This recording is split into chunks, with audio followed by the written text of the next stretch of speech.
and hit on bell icon so you never miss an updates from Vasishtha Botany blogs, right? In this session we are going to learn about water absorption in plants. మన ప్లాంట్స్లో water absorption 2 టైప్స్లో ఉంటుంది, active absorption and passive absorption. ఏంటి difference ఏంటి active అబ్జార్ప్షన్కి passive అబ్జార్ప్షన్కి? Roots are essential in active absorption. Living cells of the root they play important role in active absorption, right?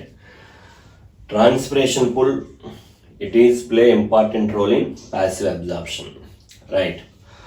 Osmosis and ATP energy play important role in active absorption, right? Living cells of the root play important role in active absorption.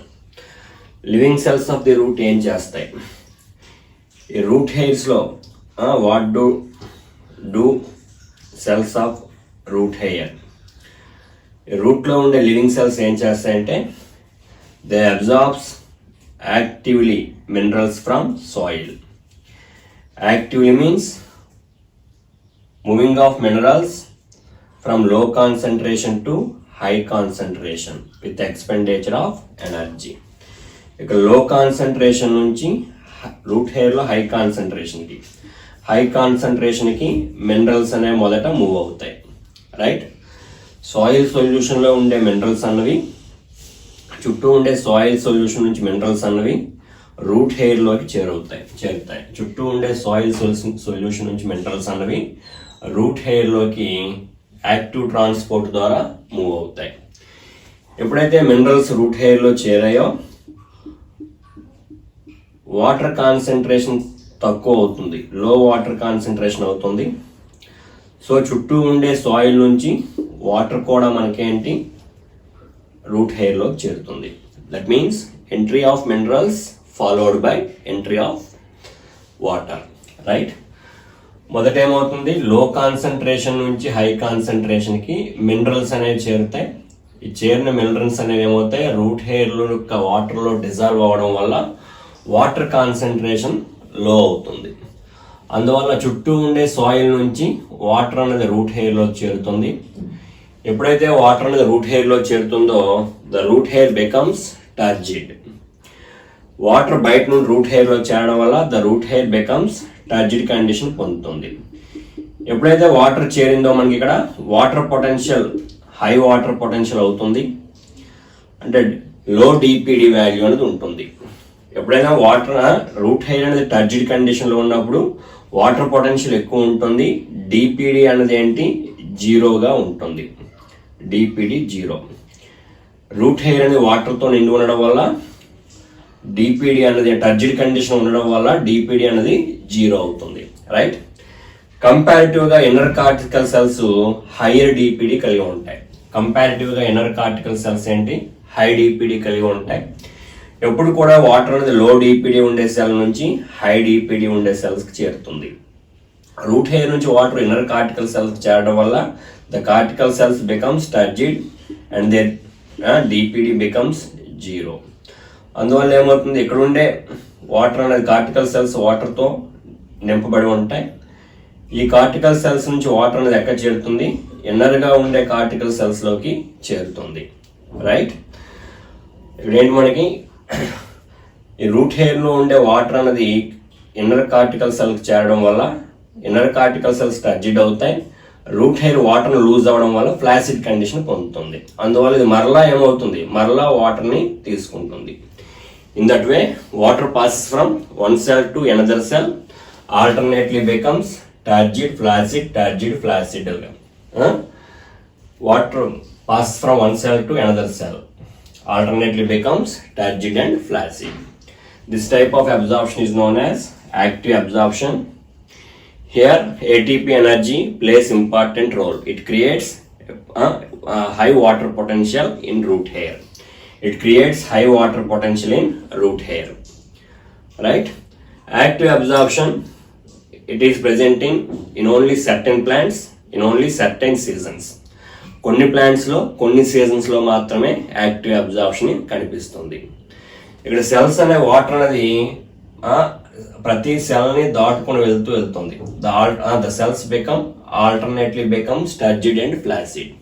Cell లోపలికి water చేరుతుంది కాబట్టి ఇదేంటిది symplastic moment.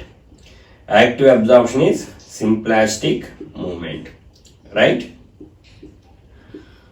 Next one ఏంటంటే water absorption దగ్గర మనకి water movement అనేది symplastic మూమెంట్గా ఉంటుంది. ఇటువంటి అబ్జార్ప్షన్ ఏమంటాం మనం? Active absorption. యాక్టివ్ అబ్జార్ప్షన్ కొన్ని ప్లాంట్స్లో మాత్రమే ఉంటుంది, కొన్ని సీజన్స్లో మాత్రమే ఉంటుంది, right. Next type of absorption passive absorption. Living cells of the root they do not play important role. Roots are non essential. Okay.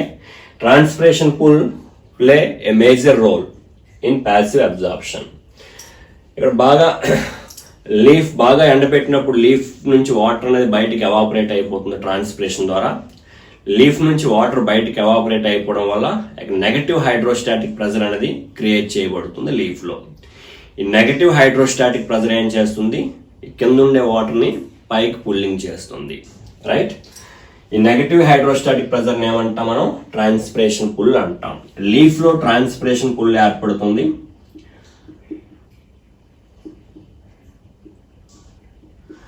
Leaf surface నుంచి వాటర్ బయటికి వెళ్ళిపోవడం వల్ల ఎంటీ స్పేస్, అక్కడ మీసోఫిల్ సెల్స్ అనేవి ఎంటీగా ఉండడం వల్ల ఒక నెగటివ్ హైడ్రోస్టాటిక్ ప్రెజర్ ఏర్పడుతుంది లీఫ్ యొక్క జైలంలో. దీన్ని ట్రాన్స్పిరేషన్ పుల్ అంటాం. లీఫ్ యొక్క జైలంలో ఏర్పడే ట్రాన్స్పిరేషన్ పుల్ ఏమవుతుంది? పెటియోల్ నుంచి వాటర్ తీసుకుంటుంది. పెటియోల్ బ్రాంచ్ నుంచి, బ్రాంచ్ స్టెమ్ నుంచి, స్టెమ్ రూట్ నుంచి, రూట్ సాయిల్ సొల్యూషన్ నుంచి వాటర్ని తీసుకుంటుంది, రైట్. ట్రాన్స్పిరేషన్ పుల్ వల్ల పెటియోల్ నుంచి వాటర్ అనేది లీఫ్కి చేరుతుంది. పెటియోల్ నుంచి బ్రాంచ్, బ్రాంచ్ నుంచి స్టెమ్, స్టెమ్ నుంచి రూట్, రూట్ నుండి వాటర్ స్టెమ్కి చేరుతుంది. రూట్ ఎక్కడి నుంచి తీసుకుంటుంది? సాయిల్ నుంచి, సాయిల్ సొల్యూషన్ నుంచి వాటర్ని తీసుకుంటుంది. అంటే ఇదేంటిది? Passive absorption. దీనికి ఎటువంటి ఏటీపీ అవసరం లేదు. It creates negative hydrostatic pressure in xylem of leaf. It creates positive hydrostatic pressure in xylem of root. దీన్నే రూట్ ప్రెజర్ అంటాం. ఓకే. ఇక్కడ వాటర్ అనేది only cell walls, intercellular space వద్ద మాత్రమే జరుగుతుంది. కాబట్టి ఇదేంటిది? Apoplastic movement. ఇది only apoplastic movement. Apoplastic movement. Passive absorption అనేది it is present in all plants in all seasons. అన్ని ప్లాంట్స్ లో అన్ని సీజన్స్ లో రెగ్యులర్ గా జరిగే ప్రాసెస్ పాసివ్ అబ్జార్ప్షన్. జరగడానికి ఎటువంటి ఎనర్జీ అవసరం లేదు. ATP energy is non essential, so it is known as passive movement of water in root. ఇక్కడ మనకి టూ టైప్ ఆఫ్ మూమెంట్ ఉంటుంది రూట్ లో వాటర్ అనేది. Apoplastic pathway, symplastic pathway. Apoplastic pathway means it involves movement of water through adjacent cell walls and intercellular spaces, right. ఇక్కడ root hair తీసుకున్న water అన్నది epidermal cells నుంచి కార్టెక్స్లోకి వెళ్ళినప్పుడు ఏంటి? సెల్ వాల్స్ వెంబడి వెళ్తుంది. సెల్ వాల్స్ వెంబడి నెక్స్ట్ ఇంటర్సెల్యులర్ స్పేస్ వెంబడి మాత్రమే మూవ్ అవుతుంది water. Water does not cross the cell membrane. Water అనేది సెల్ మెంబ్రెయిన్ దాటి లోపలికి వెళ్దు. ఇది సెల్ వాల్. ప్లాంట్ సెల్లో outermost layer cell wall. Cell వాల్లో పల్చని లేయర్ ఉంటుంది. దీన్ని cell membrane or plasma membrane. ఇక్కడ వాటర్ అనేది సెల్ను ఆనుకొని మాత్రమే వెళ్తుంది. ఈ సెల్ వాల్స్ వెంబడి వెళ్తుంది, అంతేగాని ఎప్పుడు కూడా మనకి ఈ సెల్ మెంబ్రెయిన్ దాటి లోపలికి వెళ్దు. ఈ రెడ్ లైన్ దాటి లోపలికి వెళ్దు వాటర్ అన్నది. Water does not cross the plasma membrane. So water అనేది ఏంటి? ఎడ్జసెంట్ సెల్ వాల్స్ వెంబడి సెల్కి మధ్యలో గ్యాప్లు ఉంటాయి, వీటిని ఇంటర్సెల్యులర్ స్పేస్ అంటాం.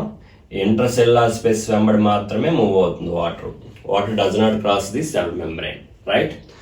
ఇక్కడ వాటర్ మూవ్ అవడానికి ఇక్కడ ఉండే కార్టెక్స్లో ఉండే అడాప్టేషన్స్ ఏంటంటే, కార్టెక్స్లో ఉండే cells they are loosely arranged cells, they have large intercellular spaces, their cell wall consist hydrophilic substances, cellulose and pectin. ఈ సెల్ వాల్లో సెల్యులోజ్, పెక్టిన్ ఉంటుంది కాబట్టి వాటర్ని అబ్జార్ప్షన్ చేసే కెపాసిటీ ఉంటుంది. ఓకే.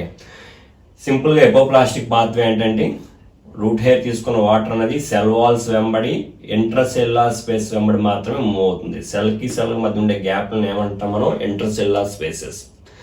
ఈ ఇంట్రాసెల్యులార్ స్పేస్ వెంబడి మాత్రమే వాటర్ అనేది మూవ్ అవుతుంది. సెల్ మెంబ్రేన్ దాటి సెల్ లోపలికి క్రాస్ చేయదు వాటర్ అనేది. సో ఇంట్రాసెల్యులార్ స్పేస్ ద్వారా మూవ్ అవుతుంది కాబట్టి వాటర్ అనేది it involves fast transport of water. Water అనేది స్పీడ్గా మూవ్ అవుతుంది. ఇటువంటి పాత్వేని ఏమంటాం మనం? ఎపోప్లాస్టిక్ పాత్వే అంటాం. Right. Next one symplastic pathway. Symplastic pathway means cytoplasmic bridge. Symplast means cytoplasmic bridge. ఈ సెల్ని కనెక్ట్ చేస్తూ మనకి సైటోప్లాస్మిక్ బ్రిడ్జెస్ ఉంటాయి. ఈ సైటోప్లాస్మిక్ బ్రిడ్జెస్ని మనం ప్లాస్మోడెస్మేటా అంటాం. ఈ ప్లాస్మోడెస్మేటాల ద్వారా వాటర్ ఏమవుతుంది? ప్లాస్మోడెస్మేటాలు ఒక సెల్కి ఇంకో సెల్కి కనెక్ట్ చేయబడి ఉంటాయి. ఇటువంటి దాన్ని symplast means cytoplasmic bridge. Okay, route hair తీసుకున్న వాటర్ అనేది ఏమవుతుంది? వాటర్ అనేది ఇక్కడ సెల్ వాల్ దాటి సెల్ లోపలికి చేరుతుంది.